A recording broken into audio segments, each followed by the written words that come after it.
팔과 지혜. 먼저 제일 확실하게 갖고 있는 기독교의 진수, 기독교의 핵심 내용, 이런 것을 우리보다 먼저 사신 최건능 목사님께서 이렇게 간결하게 표현했습니다.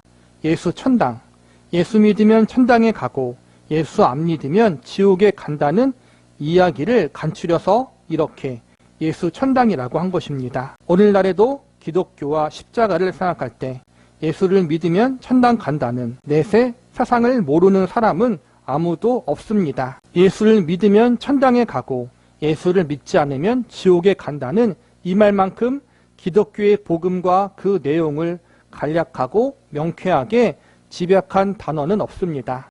그러나 이것은 기독교 진리의 가장 핵심되는 부분을 대표하고 있다는 것이지 전부를 표현하고 있다는 뜻은 아닙니다. 오늘날 많은 신앙인들이 예수를 믿으면 천국 간다는 그것을 확인하고 난 다음을 조금은 쉽게 살고 있는지 모르겠습니다. 마치 대학 입학 시험을 치르는 고등학교 3학년 학생들이 예비고사를 치르고 나면 그 다음은 아이들이 쓰는 말로 망고 땡과 같습니다. 다음 대학교 입학식이 있을 때까지 이 세상에서 처음 누리는 가장 편한 시간을 보내게 됩니다. 예수 믿는 사람들 중에 의외로 많은 분들이 예수를 믿고 복음의 내용을 확인하고 그래서 천국에 갈 것을 확신한 다음부터 무슨 배짱인지 다함없는 휴가를 마음껏 보내는 분들이 많습니다. 그래서 이 부분에 대해 생각을 해보려고 합니다. 우리가 지금 여러 시간에 걸쳐 신앙 성숙에 관한 이야기를 해오고 있습니다. 곧 하나님께서 어떻게 그의 택하신 자녀들에게 거룩히 살 것을 요구하고 있고 하나님이 요구하는 삶을 살 것을 바라보고 있으며 그래서 우리가 정리하지 못한 세상을 향한 원리들과 방향과 유혹거리들을 하나님께서 집요하도록 추적하시고 싫어하시고 환난과 고통을 겪게 해서라도 그것을 잘라내려고 하시는가 하는 사건들을 우리가 몇 시간에 걸쳐 살펴보았습니다. 예수 믿고 구원받으세요. 예수 천당, 불신 지옥. 이 얘기를 가장 우리가 많이 들어요. 예수님을 믿지 않은 사람들도 이 얘기를 가장 많이 알고 있을 거예요. 예수님 믿으면 구원받는다. 예수님 믿지 않으면 지옥 간다. 이게 복음의 핵심 내용이고 복음의 내용을 가장 잘 이야기하고 요약한 게 맞아요. 믿지 않는 사람들에겐 가장 중요한 이야기죠. 예수 천국, 불신 지옥. 그런데 예수님을 믿는 사람에게 있어서 이 내용이 전부가 아니라는 거예요. 이제 예수님을 믿었다면 예수 천당, 불신 지옥. 여기서만 머무는 것이 아니라 한 걸음 더 나아가 예수님을 믿는 자로서 합당하게 살아가야 할 거룩한 책무가 우리에게 생긴다는 거예요. 그런데 많은 사람들은 예수님 믿었으니까 이제부터 망고 땡이다. 끝이다. 이렇게 생각하는 사람들이 너무나 많이 있다는 거예요. 그게 아니에요. 예수님을 믿는 건 이제부터 시작이라는 거예요. 하나님의 자녀와 백성으로서의 초대. 이제부터 시작이라는 거예요. 천국 가기 전까지는 이젠 자유다. 그게 아니라는 거예요. 이제부터 믿음의 선한 싸움, 믿음의 연단의 시작이다. 우리는 그걸 알고 있어야 한다는 거예요. 그러자 이런 문제가 생기기 시작했습니다. 그런 식으로 예수 믿어라라고 하는 것은 싫다. 이런 반항들이 우리 속에 싹트기 시작한 것입니다. 예수 잘 믿으면 상을 주고 예수를 잘 믿지 않으면 매를 준다는 식으로 우리를 대접하는 것은 싫다. 우리가 갖는 이 문제에 대해서 성서는 무엇이라고 이야기하고 있는가를 우선 사실에 입각하여 몇 가지 주제를 가지고 출발해 보려고 합니다. 성서의 맨 뒷장을 열면 요한계시록이 나오는데 20장 12절을 펴보시기 바랍니다. 여기에 보면 이런 기록이 나옵니다. 또 내가 보니 죽은 자들이 물은 대소하고 그 보좌 앞에 섰는데 책들이 펴 있고 또 다른 책이 퍼져 있으니 곧 생명책이라. 죽은 자들이 자기 행위를 따라 책들에 기록된 대로 심판을 받으니. 우리가 기억할 것은 심판을 받은 자들이 도매금으로 지옥에 그냥 떨어지는 것이 아니라 거기에는 등급이 있다는 사실입니다. 분명히 그곳에도 아랫목이 있고 윗목이 있는 것이 사실입니다. 재미있는 부분은 여기 죽은 자들이라는 표현입니다. 이 말은 시체라는 뜻이 아닙니다. 성서가 죽은 자들과 산 자들을 이야기할 때에는 생물학적인 기준에서 이야기하지 않고 영적인 기준에서 이야기합니다. 죽은 자들이란 하나님을 모르는 자들이란 뜻이고, 성서가 산 자들이라고 이야기할 때에는 하나님의 자녀들을 일컫는 말입니다. 그래서 신자들의 죽음을 가리켜 죽었다라고 표현한 곳이 없고 언제나 그리스도 안에서 잠자는 자들이라고 되어 있습니다.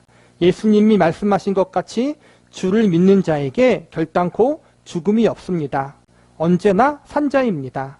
여기에서는 분명히 심판에 관해서만 등급이 있는 것을 묘사하고 있습니다만 고린도후서 5장 9절, 10절에는 조금 더 확대된 설명이 나옵니다. 그런즉 우리는 거하든지 떠나든지 주를 기쁘시게 하는 자 되기를 힘쓰노라.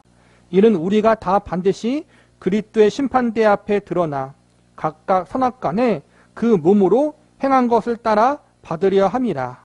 바로 이 기록이 있어서 지옥에 가는 사람들도 등급이 있고 천국에 가는 사람들도 등급이 있음을 성서가 선언하고 있다는 것을 알 수 있습니다. 예수를 믿으면 천국에 가는데 천국에 가는 자에게 상급이 있다. 여기서는 지옥에도 단계가 있고 천국에도 단계가 있다. 이런 식으로 이야기하는데 각각 행한 만큼 지옥에 가는 사람도 더 악하게 행하고 악하게 산 사람들은 더 끔찍한 지옥에서의 고통을 당하게 된다. 반대로 천국도 마찬가지라고 이야기해요.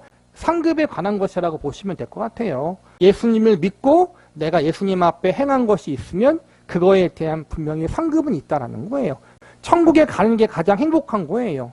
그러나 거기서 하나님 앞에 이 땅에서 더 거룩하게 살고 믿음의 성숙한 삶을 살고 하나님의 성화된 삶을 살아가는 사람들, 하나님을 위해서 더 헌신하고 희생하는 사람들에게는 분명히 그렇지 않은 사람들과의 차이는 있다. 이건 우리가 성경을 통해서 알 수 있다는 거예요. 상급의 차이는 있다. 고린도전서 3장의 본문으로 돌아가 보면 구원을 얻었던 자의 구원이 취소되는 것은 아닙니다. 여기에 이렇게 되어 있습니다. 14절입니다. 만일 누구든지 그 위에 세운 공력이 그대로 있으면 상을 받고 누구든지 공력이 불타면 해를 받으리니 그러나 자기는 구원을 얻되 불 가운데서 얻은 것 같으니라. 바로 이 상급에 관한 부분에서는 구원 자체가 취소되거나 번복되는 일에 관하여 이야기하는 것은 아닙니다. 성서는 구원 얻은 자들이 하나님 앞에 상급을 받는 등급에 관하여 진술하면서 우리의 생애를 하나님 앞에 경주할 싸움이 있는 것으로 이야기하는 것입니다. 우선 우리가 기억해 둘 것은 취소되지 않는 구원이라고 해서 쉽게 생각해서는 안 된다는 것입니다. 불 가운데에서 구원을 얻는다 해서 구원을 얻는다는 점에만 너무 마음을 놓으셔서는 안 됩니다. 성서가 상급을 꺼내 놓은 것은 그것을 얼마나 하나님께서 원하고 계신가의 다른 표현입니다. 우리가 자녀들을 기를 때 자녀들이 공부 잘해 주기를 요구해서 상급을 걸지 않습니까? 물론 상급을 거는 것이 가장 좋은 방법은 아닙니다. 우리가 천국을 이야기할 때, 구원을 이야기할 때 너무나도 좋은 곳이잖아요. 영생 복락을 누리는 곳. 그래서 성경에서 보면은 그곳에서도 상급이 있다라는 거예요. 상급의 차이. 그러면서 고린도전서에서는 불같이 얻은 구원을 이야기해요. 예수 그리스도라는 변하지 않는 터가 있어요. 그건 무슨 일이 있어도 예수님을 믿으면 예수 그리스도라는 터는 변하지 않아요. 그런데 예수 그리스도라는 터 위에 세운 우리의 열심과 공로와 헌신에 대한 공이 있을 거 아니에요? 그 공에 대해서는 불시험을 통과할 때 타는 것이 있고 남는 것이 있다는 거예요. 즉 예수님을 믿지만 내가 세상의 것에 마음을 빼앗기고 세상의 가치관을 쫓아가고 그러면서 종교적인 열심, 의식적인 열심을 내면서 살아간다면 그것은 하나님 앞에 연락되지 않는 상급이 없는 불타서 없어져 버리는 우리의 공로가 된다는 거예요. 그런데 정말 하나님을 참되게 사랑하는 마음으로 헌신하고 희생하고 믿음의 연단을 받으며 성경적인 가치관, 하나님의 가치관을 따르기 위해 살아가는 사람들, 그러다가 고난을 받는 사람들, 이러한 부분에 대해서는 불시험을 지나도 타지 않고 남아있는 우리의 공로가 있다는 거예요. 이 부분이 우리의 상급이 될 수 있다는 거예요. 목욕탕에서 불이 나면은 그냥 가릴 것만 가리고 도망쳐 나오듯이 우리가 불타는 것에서 구원을 얻었지만 홀딱 벗고 속옷만 입은 채로 나오면 당장 불에서 불타 죽지 않은 것에 대한 안도감은 있지만 조금 창피하는 부분이 있는 것처럼 여기서는 그런 구원이 있을 수 있다는 거예요. 옛날 신앙의 선배들은 부끄러운 구원이라고 이야기하잖아요. 천국 가서 이제는 상급을 잘 받는 사람은 영광의 면류관, 금면류관을 받는데 그렇지 않은 사람들은 부끄러운 개털모자를 쓴다. 이 부분은 너무 비약적인 부분이 분명히 있어요. 사실은 부끄러운 구원은 없어요. 우리 구원을 위해서 예수님이 생명을 주셨기 때문에 우리의 구원과 하나님이 예비하신 천국에 가는 건 영광스러운 구원이에요. 그런데 그 가운데에서도 상급을 더 받는 사람이 있고 덜 받는 사람이 있는 것은 사실이라는 거예요. 상급을 주시는 이유는 그만큼 하나님이 우리를 사랑해서 뭔가 더 주고 싶고 그 상급을 통해 우리가 하나님을 더 열심히 섬기고 바르게 섬기기를 바라는 아버지의 마음이 있다는 것을 알려주고 있다는 것을 우리에게 이야기하고 있는 거예요. 제가 중학교 때까지 공부를 괜찮게 했습니다. 고등학교에 들어가서는 결정적으로 공부를 못하게 되었는데 이유는 제 부모님이 이른바 사탕발림을 저한테 하지 않으신 것입니다. 제 친구는 90점을 받아가면 스케이트를 사주는데 저는 97점을 받아가도 하나를 틀려도 저는 집에를 못 갔습니다. 100점을 받아가면 본전이고 97점 받아가면 매를 맞았으니 저는 제 옆에 짝이 그렇게 부러울 수 없었습니다. 80점을 받아가면 본전이요 90점을 받아가면 반드시 선물을 갖고 다음날 학교에 옵니다. 제가 어느 날 제 완력이 어머니와 아버지와 버금가게 되자 공부하는 것을 집어치웠습니다. 저를 어떻게 때려요? 제가 붙잡으면 꼼짝을 못하는데요. 하나님께서 우리 신자들에게 요구하는 데 있어서 두 가지 방법을 쓰십니다. 권면과 채찍의 방법을 쓰시기도 하고 상급이라는 것으로 쓰십니다. 이것이 복된 것이고 우리가 꼭 해야 할 것인 것을 분간시키기 위하여 상급이라는 제도를 두고 권면하고 있는 것입니다. 하나님께서는 이것이 우리에게 복이기 때문에 정말 간절한 마음으로 그것을 획득하고 그 수준에 올라서고 그렇게 되기를 바라서 제시해 놓은 상급인 것입니다. 우리가 자녀를 기르며 교육하는 문제에 있어서 공부가 얼마나 필요한 것인가를 자녀들이 모르니까 자녀들이 열심을 내도록 상급을 제시합니다. 내가 이번에 전체에서 5번째 들면 전자오락시설을 집안에다 만들어 주겠다. 그러면 자녀는 공부를 잘해야 되는 가치는 모르지만 전자오락 장치의 가치는 잘 아니까 공부를 잘하려고 들 것입니다. 부모의 소원은 전자오락 장치를 주는 데 있지 않고 공부를 잘해서 훌륭한 사람이 되는 데 있습니다. 그러니까 박영사 목사님도 모태신앙이에요. 어릴 때부터 교회를 다녔겠죠. 그런데 좀 반항심이 많았던 것 같아요. 반항심이. 여기서 보니까 100점 맞지 못하면 혼났대요. 그러니까 중학교 때까지는 혼난 거예요. 100점 못 맞으면. 그러다가 고등학교 되니까 힘이 세지니까 부모가 때리면 잡았고 그 다음부터 공부를 안 했대요. 여기서 말하고자 하는 건 하나님은 이러한 부모처럼 너무 엄격하거나 미련하지 않다라는 거예요. 자녀의 마음을 알아서 어떻게 하면 자녀가 더 마음 가운데 열심을 낼 수 있는지 부모가 아는 게 지혜로운 거잖아요. 그렇죠? 그래서 잘 못할 때에는 격려해주고 너무 잘못하고 삐딱하면은 때로는 질책하고 그러면서도 살살 달래가면서 공부할 수 있도록 철이 들기까지는 내가 왜 공부하는지 모르잖아요. 그걸 깨달을 때까지 부모가 당근과 채찍을 주면서 잘 이끌어가는 게 지혜로운 부모예요. 하나님이 그렇다라는 거예요. 우리에게 엄한 하나님으로만 다가오는 것이 아니라 채찍질만 하시는 아버지로 다가오는 것이 아니라 때론 당근도 주시고 격려도 주시고 그런 분이 우리 하나님 아버지, 인격적이고 지혜로우시고 참 좋으신 분이라는 거예요. 그래서 잘한 것에 대해서 마음껏 상급을 주고 싶으신 분이시다. 이건 상급 자체도 소중한 거지만 그 상급을 통해서 우리가 더욱더 믿음으로 바르게 서기를 바라는 아버지의 마음이 있다는 것을 반드시 우리가 기억해야 된다는 거예요. 이 시간 말씀 고린도전서 3장에서 왜 이런 식으로 하고 있는가를 우리가 살펴보면 이 본문이 갖는 하나님의 뜻이 자명해지기 때문에 좀 더 확대해 보도록 하겠습니다. 5절 말씀을 봅니다. 그런즉 아볼로는 무엇이며 바울은 무엇이뇨? 저희는 주께서 각각 주신 대로 너희로 하여금 믿게 한 사역자들이니라. 나는 심었고 아볼로는 물을 주었으니 오직 하나님은 자라나게 하셨나니.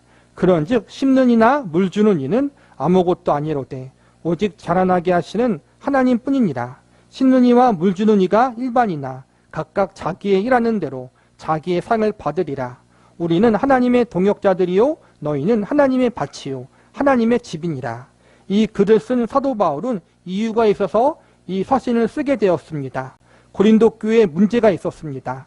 파당을 지어 끼리끼리 모이고 자기들의 이익만을 위해 도무지 남을 배려하지 않는 분파 문제입니다. 과거 우리나라의 사색 당쟁처럼 아볼로파, 바울파, 베드로파 이렇게 나누어져 있습니다. 이것에 대한 사도 바울의 지적이 상당히 명쾌합니다. 우리가 잘난 사람인 것을 증명하기 위한 우리의 방법은 경력과 학벌입니다. 어느 학교를 나왔으며 어느 회사를 다니는가, 직급이 무엇이며 연봉이 얼마인가, 이런 것들이 우리가 갖고 있는 자신을 확인하는 방법들입니다. 바로 이런 사람들이 고린도 교회에도 있었는데 이런 식으로 자신의 위치를 확인하곤 했습니다. 내가 아볼로와 얼마나 친하는데 베드로가 나를 얼마나 아끼는 줄 알기나 해? 바울하고 내가 얼마나 악수를 많이 했는데. 우리가 자기의 지위를 확인하기 위해서 자기가 잘난 것을 증명하기 위해 종종 쓰는 일반적인 방법 하나가 몹시 높은 사람과 사진을 찍는 것입니다. 몹시 높은 사람과 악수하고 몹시 높은 사람이 나를 알아주는 것, 이것이 나의 지위를 확인하는 하나의 방법이요, 여기 고린도 교회 교인들이 사용했던 방법입니다. 어떻든 사도 바울이 9절에 이렇게 말합니다. 우리는 하나님의 동역자들이요 너희는 하나님의 밭이요 하나님의 집이니라. 이 말은 이런 뜻입니다. 제가 제 아들을 사랑해서 굉장히 좋은 것을 해주려고 생각하던 중 제 아들이 결혼하게 되었습니다. 그래서 있는 돈을 털어 굉장히 좋은 집 한 채를 지어주기로 하고 이 땅에서 제일 가는 설계사를 불렀습니다.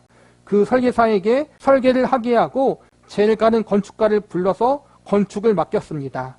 그런데 내 아들이 이 아버지가 큰 애정과 관심으로 집을 지어주는 것은 잊어버린 채 그 건축가하고 악수하는 모습을 사진 찍어 크게 확대한 후 친구들에게 자랑하는 것입니다. 이런 건축가가 나와 악수했다고 그것을 들고 다니면서 만나는 사람마다 자랑입니다. 잘 생각해 보십시오. 이것은 대단히 잘못된 것입니다. 바로 거꾸로입니다. 오히려 그 건축가가 이렇게 큰 집을, 큰 대접을 받으면서 짓고 있는데 이 집을 도대체 누구를 주려고 나에게 건축 공사를 맡겼는가? 건물 건축을 주문한 사람을 만나고 싶어 할 것입니다. 이 문제는 여러분들이 납득이 잘 안 되는 것 같은데 특별한 경우로 가보겠습니다. 지금도 사라지지 않았습니다만 우리들은 과외 공부라는 것을 자녀들에게 참 많이 시켰습니다. 우리가 우리의 자녀들이 초등학교 6학년 때 옛날식으로 이야기해서 중학교 입학시험을 위해서 두는 가정교사가 다르고 중학교 3학년 때는 고등학교 입학시험을 위한 가정교사를 다른 사람 두고 대학교 입학시험을 위해서 두는 가정교사가 또 다릅니다.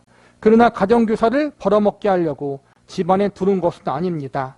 내 자녀를 교육시키려고 둡니다. 가정교사를 두다가 그 가정교사에게 더 이상 볼 일이 없으면 그만두게 하고는 다른 분을 모셔오는 법입니다.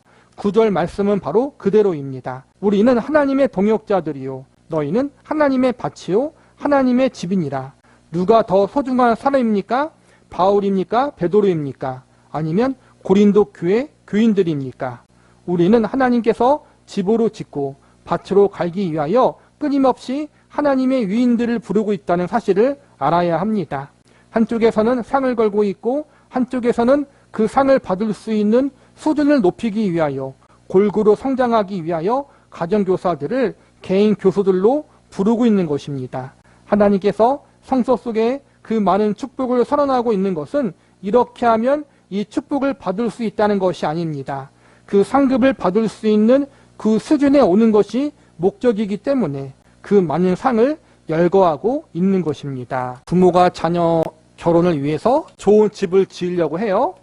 좋은 건축가, 좋은 설계사를 불러서 멋진 집을 지으려고 하는데 아들은 그 좋은 집을 지으려고 하는 아버지는 생각하지 않고 유명한 건축가의 눈이 팔려 있다면 얼마나 어리석은 거예요.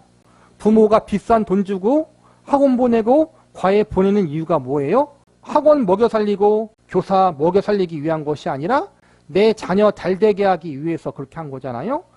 성경에서도 마찬가지라는 거예요. 바울을 부르고 베드로를 부르고 아볼로를 부른 건 그들이 대단해서가 아니라 그들을 통해서 하나님의 백성들을, 하나님의 자녀들을 더욱더 성숙하게 만들기 위해서 그들을 부르고 세운 거란 말이에요. 성경에 나오는 믿음의 위인들도 마찬가지예요. 우리를 위해서, 우리가 그들을 통해서 더욱더 성숙한 하나님의 자녀로 자라나게 하기 위해서 그들을 우리의 가정교사로 성경으로 부른 거란 말이에요. 우리가 가장 귀한 하나님의 자녀와 백성이라는 거예요. 이 사실을 우리가 알라는 거예요. 가장 귀한 자녀와 백성으로서 믿음으로 하나님을 더 깊이 알아가고 닮아가는 자리에 갈 수 있도록 하나님이 우리를 부르시고 우리를 세우시는 일을 지금도 하고 계시다. 저와 여러분이 그렇게 성숙한 자리, 성화된 자리로 가게 하기 위해서 하나님께서 믿음의 선진들을 과외교사로 붙이시고 또 우리로 하여금 이러한 축복이 있고 이러한 상급이 있다라고 우리를 달래주시고 그러므로 우리를 더욱더 한 단계 앞으로 나아가게 하기 위해서 모든 방법을 동원하고 있다는 거예요. 그만큼 우리의 믿음의 성숙, 하나님을 알아가고 닮아가는 것이 그만큼 하나님이 기뻐하시는 거란 말이에요. 하나님의 목적은 저와 여러분이다. 이것이 상급에 담긴 비밀이라는 거예요. 우리는 하나님께서 집으로 짓고 밭으로 갈기 위하여 끊임없이 하나님의 위인들을 부르고 있다는 사실을 알아야 합니다. 하나님께서 상을 걸고 있고 한쪽에서는 그 상을 받을 수 있는 수준을 높이기 위하여 골고루 성장하기 위하여 가정교사들, 개인 교수들을 부르고 있는 것입니다. 하나님께서 성서 속에 그 많은 축복을 선언하고 있는 것은 이렇게 하면 이 축복을 받을 수 있다는 것이 아닙니다. 그 상급을 받을 수 있는 그 수준에 오는 것이 목적이기 때문에 그 많은 상을 열거하고 있는 것입니다. 거기에 도달케 하기 위해서 수많은 하나님의 청지기들을 나열하고 있는 줄 알아야 합니다. 우리를 위하여 아담, 노아, 아브라함, 요셉, 모세, 엘리야, 다니엘, 세례요한, 베드로, 바울, 스데반 모두가 숙달된 조교들입니다. 이렇게 살았을 때는 어떻게 되며 저렇게 살았을 때에는 어떻게 큰일이 나는가의 모델이요 케이스가 되어서 열심히 훈련을 해보이고 한 애화가 되어서 기록된 사람들이 성서로 하나 가득합니다. 누구를 위하여입니까? 우리를 위하여 기록된 것입니다. 그뿐 아닙니다. 오고 오는 세대 동안에 어거스틴, 칼빈, 루터, 박윤선 얼마나 많은 사람들을 통해서 우리를 대상으로 삼고 하나님의 그 요구하신 수준에 우리를 초대하고 있는가를 알아야 합니다. 오늘도 바로 이렇게 이야기하고 있습니다. 너희는 나를 사랑하라. 정직히 살아라. 나를 기쁘게 하기 위하여 살아라. 그 수준에 도달하기 위하여 살아라. 그렇게 하면 이 상급을 주겠다. 이렇게 요구하신 것이 잘못입니까? 이것이 여러분의 자존심을 상하게 하는 요구입니까? 이것보다 더 어떻게 그분이 가지신 사랑과 우리를 향한 그 깊고 깊은 배려를 설명할 수 있겠습니까? 어떻게 해야 네 그렇게 하겠습니다 하고 항복하겠습니까? 나는 말로 해야 알아듣겠습니다. 아니요. 그래서 말로 안 했습니까? 하나님께서 얼마나 많이 말로 했습니까? 말을 안 들어서 오죽했으면 하나님께서 매를 드셨겠습니까? 우리는 늘 오리발을 내미는 것이 일상입니다. 정작 안 되어서 드디어 매로 쳤더니 이렇게 되듭니다. 말로 합시다. 하라고 해서 하려고 했는데 때려서 안 하겠어요. 그러나 우리가 잘못한 것입니다. 하나님은 참고 참으셨습니다. 490번까지 용서해 주시겠다고 하시지 않으셨습니까? 70번씩 7번은 용서하겠다. 그러나 너는 오늘 491번째다. 그런데 본인은 아니라고 우깁니다. 이번이 벌써 3번째라고 억지를 부립니다. 무슨 말씀입니까? 조심하십시오. 성서가 말씀하시는 것은 우리를 공고하게 만들고 우리를 무섭게 치시는 것과 같은 모든 시련과 고통은 하나님의 본심이 아니라는 말씀입니다. 상급을 걸어놓고 우리를 권면하시는 하나님의 깊은 복인 줄 알아야 합니다. 그래서 이 문제가 본문에서는 끝에 이렇게 되어 있습니다. 여기서 이제 방여서 목사님 같은 경우에는 하나님이 참고 참았다가 490번까지 참았다가 안 되니까 질책하시고 징계하시고 혼내신다는 거예요. 성경에 나와 있듯이 사생아, 버려진 자에게는 아버지, 부모의 질책, 채찍이 없어요. 채찍을 때리고 질책을 하는 것은 부모가 그 자식을 사랑하기 때문이에요. 그렇기 때문에 우리가 잘못돼서 질책을 당하고 혼을 나는 것은 우리에게 부모가 있다라는 증거고 하나님이 우리를 부모처럼 사랑하신다는 거예요. 그리고 동시에 우리가 말로 해서 안 되니까 하나님이 그렇게 사랑의 채찍을 때리시는 거란 말이에요. 여기서는 방여서 목사님이 오리발 내밀지 말라. 나는 잘못한 거 없습니다. 오리발이라는 거예요. 하나님의 기준으로 볼 때 우리는 491번 넘게 잘못한 그러한 중상들이다. 우리가 이 사실을 알아야 된다는 거예요. 하나님 앞에 우리는 맞아도 할 말이 없는 사람들이다. 그러나 감사한 것은 하나님의 사랑의 채찍은 우리로 하여금 우리를 바르게 세우고 올곧게 만드는 그러한 선한 역할을 한다. 그러기에 하나님 앞에 사랑의 채찍을 맞고 징계를 맞아도 우리는 소망을 가질 수 있다. 이 사실을 기억해야 돼요. 그런즉 누구든지 사람을 자랑하지 말라. 만물이 다 너희 것임이라. 바울이나 아볼로나 게바나 세계나 생명이나 사망이나 지금 것이나 장래 것이나 다 너희의 것이요. 그렇습니다. 역사도 정치도 문화도 자연도 모두 우리의 것입니다.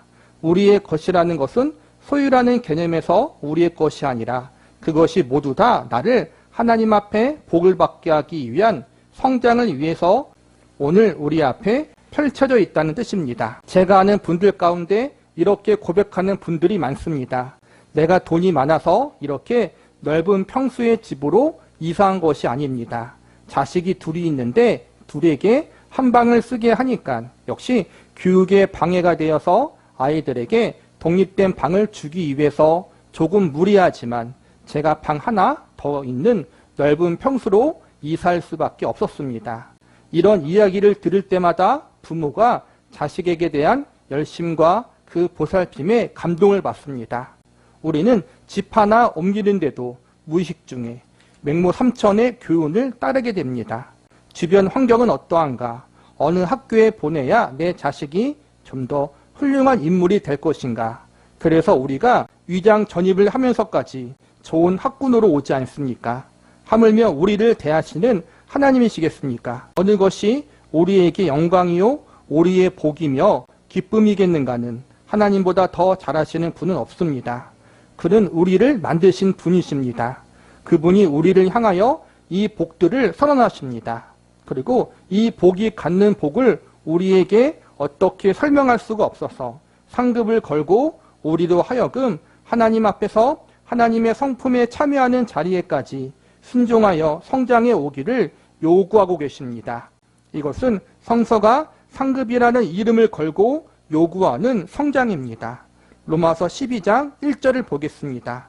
그러므로 형제들아 내가 하나님의 모든 자비하심으로 너희를 권하노니 너희 몸을 하나님이 기뻐하시는 거룩한 산 제사로 드리라. 이는 너희의 드릴 영적 예배니라.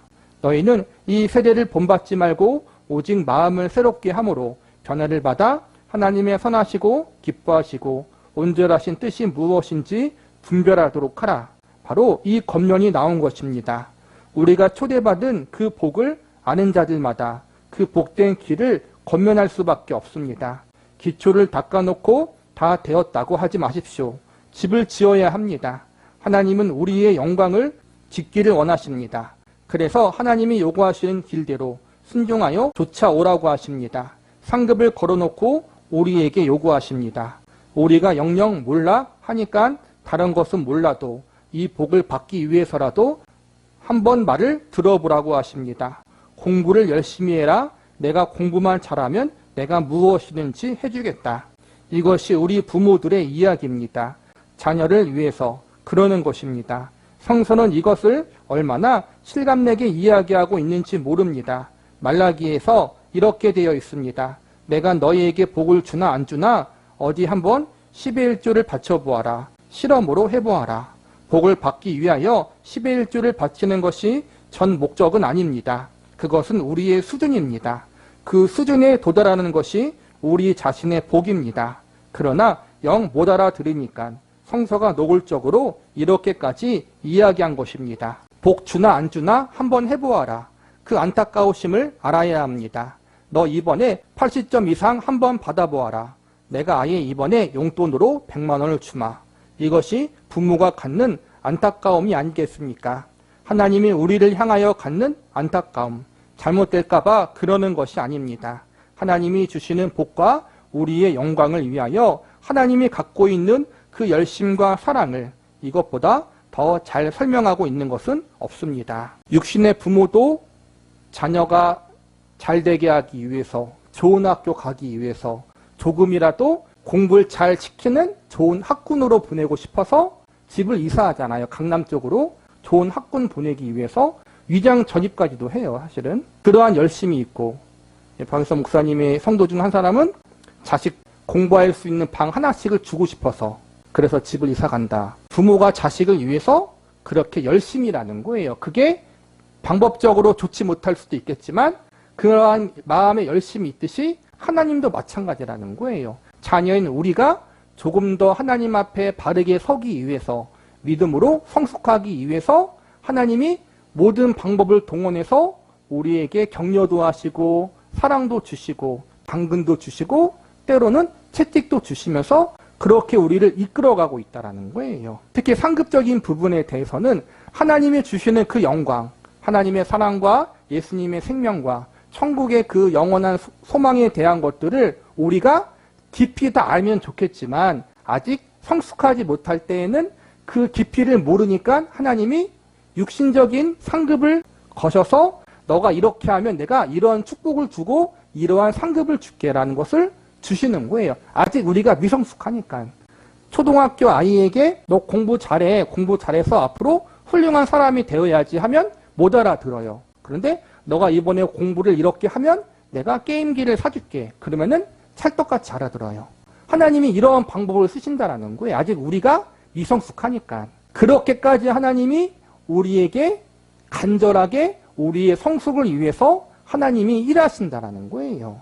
솔직히 하나님이 아쉬울 게 뭐 있어요. 그렇죠? 창조주 하나님이신데 우리가 없어도 하나님은 홀로 영광을 다 받으시고 우리가 일하지 않아도 하나님이 홀로 모든 걸 다 감당하실 수 있는데 굳이 우리를 그곳에 개입시켜서 함께 동참하도록 하는 것, 우리에게 사명을 맡기시는 것, 이것은 왜 그럴까요?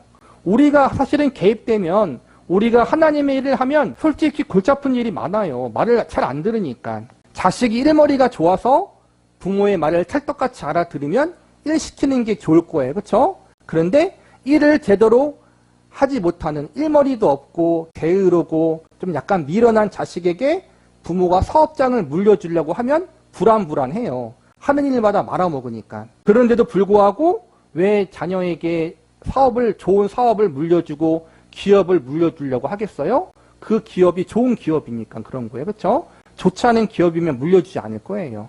하나님도 마찬가지예요. 하늘의 그 영원한 기업을 우리에게 물려주고자 하는데 물려주는 건 기정사실인데 그 물려준 천국의 기업을 기쁨으로 누리며 맛볼 수 있는 그러한 영적인 성숙을 우리에게 주기 위해서 하나님이 하나님의 일에 우리를 동참시키시고 하나님의 일꾼으로 사용하시는 거예요. 일 시키는 사람이 힘든 거예요. 이거는 일꾼들이 사실은 지혜롭지 못해요. 우리들이 지혜롭지 못하기 때문에 하나님이 그 지혜롭지 못한 우리, 미련한 우리를 일일이 다 일시키는 것이 쉬운 일이 아니에요. 골치 아프고 머리가 아픈데도 불구하고 그 길이 영광된 길이고 내 자녀에게 주고 싶은 영광이기 때문에 하나님이 골머리를 썩으면서까지 상급을 걸면서 모든 방법을 동원해서 어떻게 해서든지 이렇게 잘 달래가면서 이끌고 오시는 거란 말이에요. 여러분, 창조주 하나님이 이렇게 우리를 사랑하신다. 이렇게 우리를 그 영광의 자리에 참여케 하고 싶어 하신다. 그게 하나님 아버지의 마음이라는 거예요. 시편 8편에 하나님이 부르신 이 영광과 기쁨을 성도된 다윗이 이렇게 고백하고 있는 것에다가 우리의 신앙 고백을 합하여 고백하기를 바라며 이 말씀을 우리의 결론으로 삼아보시기를 바랍니다. 여호와 우리 주여, 주의 이름이 온 땅에 어찌 그리 아름다운 주요, 주의 영광을 하늘 위에 두셨나이다. 주의 대적을 인하여 어린아이와 젖먹이의 입으로 말미암아 권능을 세우시며 이는 원수와 보수자로 잠잠케 하려 하심이니이다. 주의 손가락으로 만드신 주의 하늘과 주의 베풀어 두신 달과 별들을 내가 보오니 사람이 무엇이간데 주께서 저를 생각하시며 인자가 무엇이간데 주께서 저를 권고하시나이까. 저를 천사보다 조금 못하게 하시고 영화와 종기로 관을 씌우셨나이다. 주의 손으로 만드신 것을 다스리게 하시고 만물을 그 발 아래 두셨으니 곧 모든 우양과 들짐승이며 공중의 새와 바다의 어족과 해로 다니는 것이니이다. 여호와 우리 주여, 주의 이름이 온 땅에 어찌 그리 아름다운지요. 성서를 보면 여기 5절의 말씀에 저를 천사보다 조금 못하게 하시며 영화와 종기로 관을 씌우겠나이다를 보면 천사라는 낱말 옆에 1이라는 숫자가 있습니다. 그 1에 난의 줄을 보십시오. 하나님이란 뜻으로 나옵니다. 로 쓰기로 편집된 한글 개역 성서에는 있으나 오늘날 널리 보급되어 있는 각종 가로 쓰기의 성경에는 나타나 있지 않습니다. 그러니까 옛날 성경에는 이게 각주 외로 써 있는 곳이 있고 또 오늘날에 써 있지 않은 곳이 있는데 천사보다 조금 못하게 하심이라는 의미 중에 하나가 그 천사가 하늘의 천사만 의미하는 것이 아니라 하나님을 의미하기도 한다라는 거예요. 하나님보다 조금 못하게 했다, 우리를. 그런 뜻으로도 받아들일 수 있다라는 거예요. 저를 하나님보다 조금 못하게 하셨나이다. 여기서 조금 못하게 하다라는 표현은 원래 영어가 이틀이라는 뜻입니다. 이 말은 긍정문이 아니고 부정문의 뉘앙스가 짙은 단어입니다.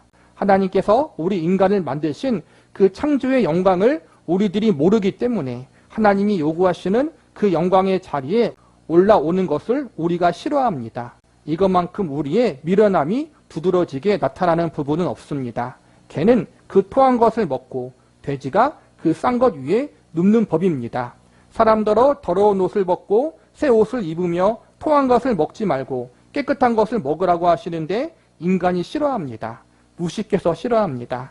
하나님의 자녀된 우리들에게 어느 자리까지 복을 주시는가를 성서는 진술하고 있지만 어느 자리까지 영광으로 초대하고 있는지 모르기 때문에 이제 천국은 가게 되었으니 됐다라는 보험 들어놓은 것처럼 망고땡입니다. 아닙니다. 하나님께서 여기에 얼마나 집념과 열심을 갖고 초대하시는가를 잊지 말아야 합니다. 그의 손에 들린 채찍과 또 한 손에 들고 있는 상급을 잊지 마십시오. 하나님께서 진정 눈물로 호소하는 우리를 향한 그분의 사랑과 복의 초대를 외면하는 것처럼 바보 같은 일도, 그처럼 비극 같은 일도 없습니다. 그것을 순종하는 신자가 누리는 복과 그 기적만큼 살맛나는 인생이 없는 것도 사실입니다. 하나님이 우리에게 주시려고 하는 복이 얼마나 큰 거예요. 그렇죠? 제일 먼저는 죄에서 구원하시는 복을 주시고 영생 복락의 천국을 우리에게 선물로 주시고 우리를 하나님의 자녀라는 신분으로 거듭나게 하시고 우리가 하나님을 아버지라 부를 수 있게 하시고 우리에게 예수님의 생명을 주시고 성령님이 우리 안에 거하게 하시고 얼마나 복된 거예요. 그렇죠? 우리를 구원하기 위해서는 하나님의 독생자 외아들이신 예수님의 생명을 내어주셨어요. 그만큼 우리가 존귀한 존재라는 거예요. 그렇게 우리를 귀하게 여기셨고 그렇게 우리를 하나님의 자녀로 삼으셨어요. 근데 우리는 그걸 잘 모른다라는 거예요. 알아듣질 못해요. 아직 철이 없고 믿음이 미성숙하기 때문에. 그래서 하나님이 모든 방법을 동원하시는 거예요. 상급을 주겠다, 축복을 주겠다. 너가 이렇게 잘하면은 내가 너에게 이걸 좋은 걸 주겠다. 그리고 성경에서 아브라함, 모세, 요셉, 바울 그러한 믿음의 선진들을 우리의 개인 과외 선생님으로 붙이셔서 우리를 믿음이 성숙한 하나님의 자녀로 만들기 위해서 우리를 가르치고 있다. 성경에 기록된 믿음의 선진들이 위대한 것도 있지만 그 위대한 선생이 위대한 걸로 끝나지 않고 우리를 그들과 동일한 자리로 이끌기 위한 선생으로 하나님이 우리를 붙이셨다라는 거예요. 그만큼 하나님이 우리를 생각하고 계시다. 이렇게 하나님이 노력하고 있다는 거예요. 말씀으로 온 세계를 창조하신 하나님, 빛이 있으라 하니까 빛이 생겼어요. 말씀으로 온 세계를 창조하신 그 하나님이 우리를 위해서 어떻게 해요? 말씀으로 끝나지 않고 그분의 전부를 동원하고 내어주심으로 우리를 구원하시고 하나님의 자녀로 합당한 존재로 만들어가고 있다는 거예요. 수고하고 있다는 거예요. 온 세계를 만들 땐, 우주 만물을 만들 땐 크게 수고하지 않았어요. 말씀만 했으니까. 근데 우리에게는 말씀만 하지 않고 예수님의 생명을 주시고 그분의 모든 걸 동원하여 우리를 성숙의 자리로 이끌고 계시다. 그만큼 우주 만물보다 우리가 소중한 존재라는 거예요. 그러기 위해서 우리를 하나님이 가만히 놔두지 않으시고 계속해서 우리를 사랑으로 연단하시고 교육하고 계시다. 우리가 성서에 기록된 모든 사람의 기록을 읽을 때, 특히 사도 바울의 기록을 읽을 때 그가 자랑할 것이 없고 행복할 것이 없는 상황 속에서 기쁨을 선언하고 감사를 외치고 있는 것을 우리가 늘 읽지 않습니까? 그리고 죽은 사람 이야기할 것 없이 여기 서 있는 사람인 제가 뽐낼 것이 뭐가 있겠습니까? 제 머리는 칼국수 머리요, 눈은 누가 표현했듯이 와이셔츠 단추 구멍이요. 제가 공부를 잘한 것이 있습니까? 제가 살이 찐 게 있습니까? 키가 작습니까? 뽐낼 것이 없는데 이렇게 주일 아침마다 목이 메어서 이 앞에 서서 하나님 앞에 사는 이 자랑을 간증하고 있다는 것은 쉽게 생각하지 말기 바랍니다.